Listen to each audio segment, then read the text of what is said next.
Hello, this is Jason Burgos, and this is my interview with Tough 24 alum and UFC fighter, Matt Schnell. Your opponent at UFC Singapore seems to be a bit of a submission ace. Give me a quick scouting report on him and where you feel you have some clear advantages and what positions you need to be careful in. Yeah, I mean, the kid's good, and he has a very Japanese style of grappling. You know, he likes to jump to submission to submission to submission, and he's been able to get guys in the past. I think that's something that I'll be able to take advantage of. You know, I'm a pretty positionally sound guy, so when he jumps to a spot, I believe that there's a good chance I'll end up on top. So I kind of like that aspect of his game. You know, I'll stay nice and sharp and keep my elbows in tight, end up on top, steal a round or two that way, I believe. And I know we're from a friend of yours, a friend of Paulie, a friend of yours, and you work often at American Top Team, but you're on the West Coast right now. What made you make that switch over to doing some work out west this time around? Yeah, I had come out and worked with these guys in the past a couple of times after The Ultimate Fighter. That's where I met Coach Kirian. He was, of course, one of our main coaches on Tough 24 with Henry Cejudo. So I had come out here and worked with these guys before, and I needed a change of pace, a change of scenery. Nothing, American Top Team. I'll still return there and work with those guys at some point, I'm sure. But I'm 28 years old. I just got married. I'm old enough to make my own decisions, and it was just something I felt that I needed to do. Oh, well, congratulations on the marriage. You are fighting all the way in Singapore for this fight. Now, since you are training out west, like I mentioned, that should help the travel some, but I have no doubt the time difference will be big going into that direction. How are you preparing for an international fight like this? Well, I mean, really, what preparations can you make? I mean, I'm not going to completely change. No, I don't have enough people here that would be able to get on that schedule with me, or I guess that's something that we could try to do. But man, it's a fist fight, right? I'm gonna go over there, do my best to adjust as quickly as I can, and go out there and fight this guy. How far in advance will you be flying out to Singapore before the fight? We're leaving tomorrow, so I'll get in Tuesday morning. Which I already see people leaving and going out. I wish I would have known it was an option. I would have. I guess I should have asked, but yeah. So we're leaving tomorrow. We get in Tuesday morning. It's a 16-and-a-half-hour flight to Singapore. It's 15 and a half hours ahead. So we'll be getting in on Tuesday morning. So we hit the ground and we hit it running, and that's that. All right, so I mean, you were on the All Champions edition of The Ultimate Fighter, having reached legitimate success in your career. In other sports, you will see athletes talk about how there's a big jump from going from college to the pros, or overseas leagues to the pros, and to major pro leagues. Is there a big difference as a fighter when you go from fighting regional and then going to Ultimate Fighter and then fighting at a UFC level every time? There's obviously the best guys get filtered into the UFC, but I've had tough fights at every level of this sport, and on any given night when you're fighting a guy in front of his mom and his dad, he's probably going to be pretty tough, So I try not to buy too much into the nationalism and the regionalism where some guys are like, yeah, we're great in the South, or Florida MMA is the best. Like, this guy can't compete with me. He's from frickin' Alabama. I think we've shown that there are outliers, and there's talent and there's ability everywhere. So yeah, it's a fist fight, like I said before. So that's what we're gonna do. We're gonna go out there and fight. Now, in the post-fight interview for your last performance, you mentioned that the fight being a loser leaves town sort of match, which, as a wrestling fan, I love the reference. You played it safe, and you mentioned that you played it safe to get the win. Do you still feel a lot of pressure to win again, or is it or some of the edge off a little bit, and you do plan to be a little bit more riskier in this Singapore bout? I was probably just excited and speaking kind of nonsense there. Of course, I wasn't. I didn't take risks in the sense of I didn't close my eyes and bite down and swing away. But Yeah.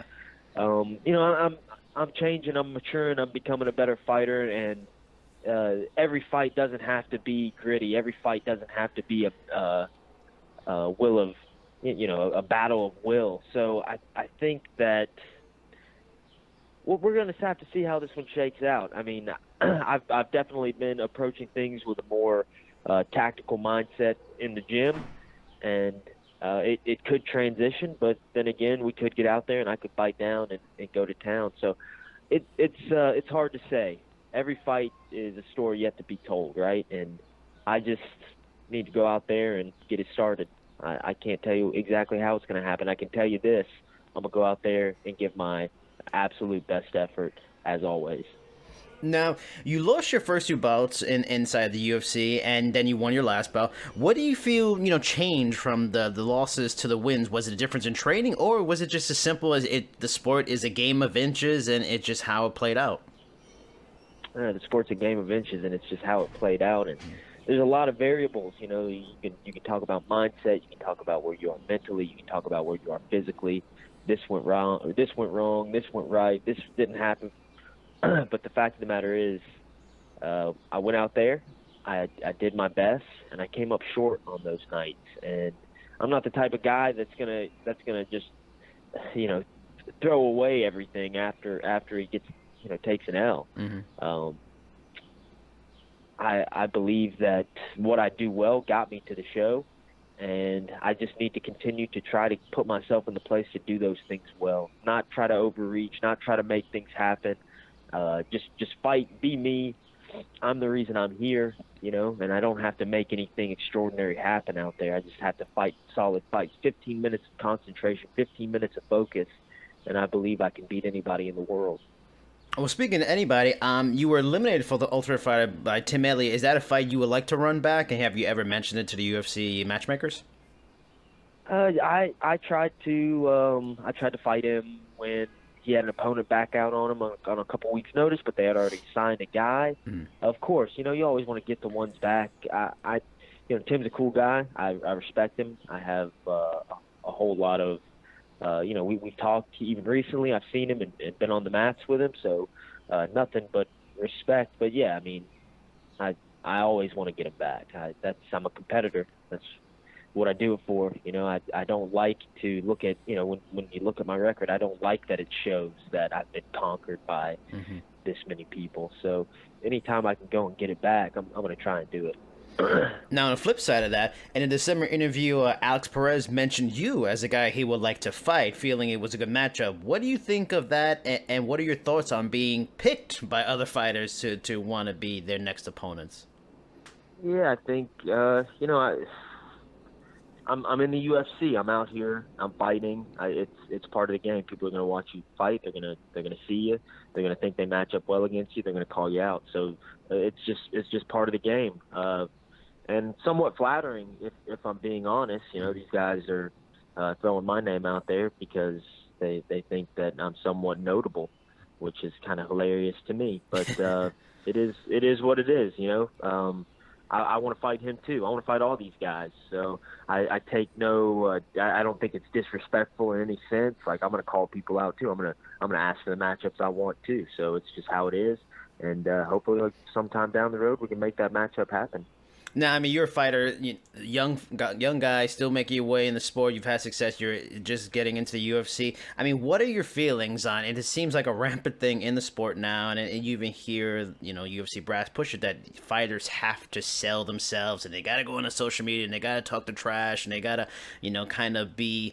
And you have flip side. You had the far-reaching, like what Colby Covington's doing it right now. As a person, personally, are you okay with doing that kind of stuff? Do you feel a pressure to do that, or are you just gonna run your career how you want and it plays out how it plays out? Yeah, I am. I've kind of played it both ways. I've tried to push the social media. I've kind of been quiet here and there. It's whatever. It's however I feel. I'm doing this thing, and sure, I know the UFC wants you to be more marketable, but I think over time, with consistency and continuity and getting back in that octagon again and again, you build a fan base over time. And I don't have to come out and say anything ridiculous. I'm a conservative guy. I have a wife. We're trying to get our own thing started. I like to keep my life pretty private, and yeah, I'm not willing to completely sell out and not be myself ever, ever, ever. So that's completely off the table. But if somebody gets crazy with me, it's something that I am capable of rifting. I'm capable of talking back and forth with somebody, but it's just not something that I'm going to go out and make happen.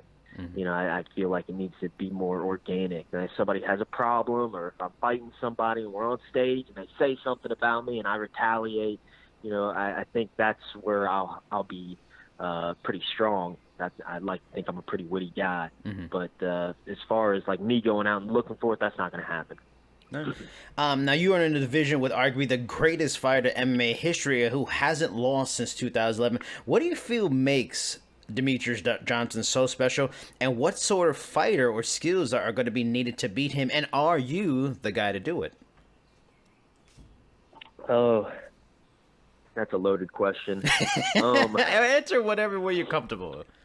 Yeah, of course. No, DJ's great, and I think something that I really appreciate about him and his game is that he's keeping it pretty simple for the most part. I mean, if we ignore the suplex armbar, he's throwing ones and twos. He's using head movement, passing with basic passes, sweeping with basic sweeps. He grapples well, but he's sticking to the fundamentals. So I think you're just looking at a guy who is putting it together better than everybody. And then you start to kind of get that Anderson Silva type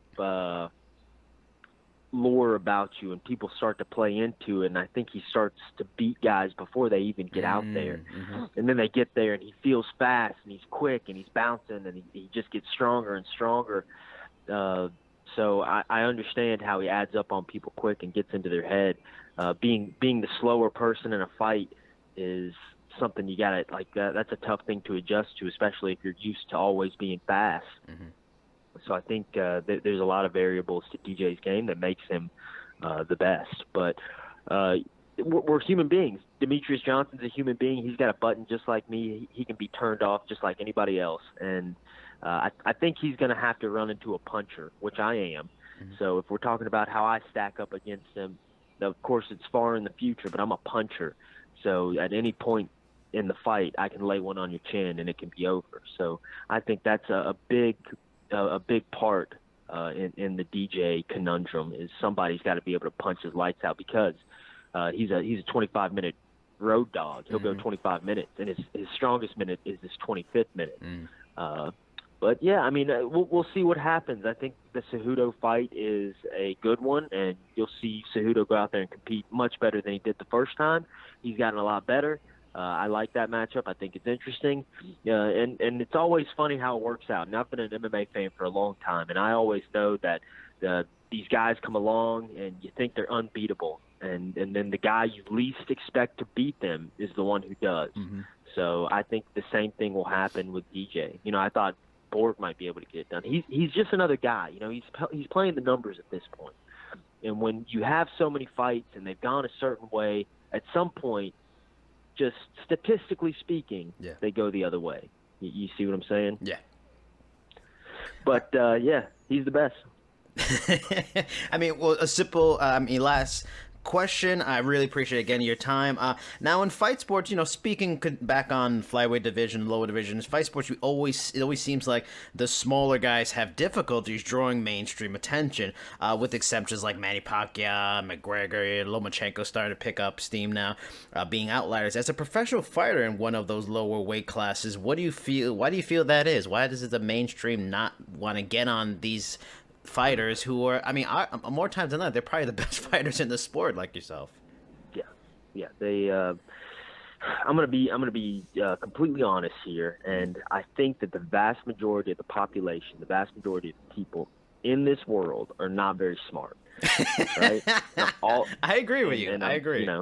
And if you're offended by it, you're probably part of the vast majority. If you're not, probably. If you agree with me, then you're of the latter. Mm-hmm. But for me, I think that people are silly, and they're playing to the most simplistic emotions of people: fighting, sports, everything. I've sat at live events and I've seen people, and A guy comes out and he's jacked and he's like, oh my gosh, look at this dude. Who is he? Oh my, Chet Congo, whatever. He's the most amazing guy ever. Yeah. And then at the same time, I think they said something like, well, he hasn't won since 2014. Somebody said that. Mm-hmm. They're like, how is this guy never won?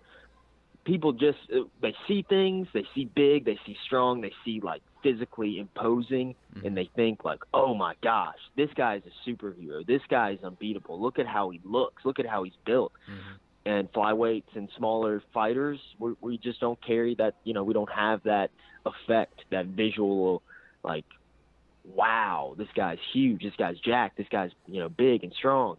So because of that, you don't sell, and it is what it is. That's just how it goes, because we're always playing to the most simplistic of emotions of human beings, and that's why when you see advertising, it's always very broad strokes, and those are the advertisements that work because most people aren't going to be able to think too deeply. They're not going to be able to think and figure out things, and so because of that, you got to keep it simple. And people see big, they see strong, they see huge, they see guys getting knocked out and swinging hard punches, and that's what they want to gravitate towards rather than the sport and the art. And that's okay. I get it.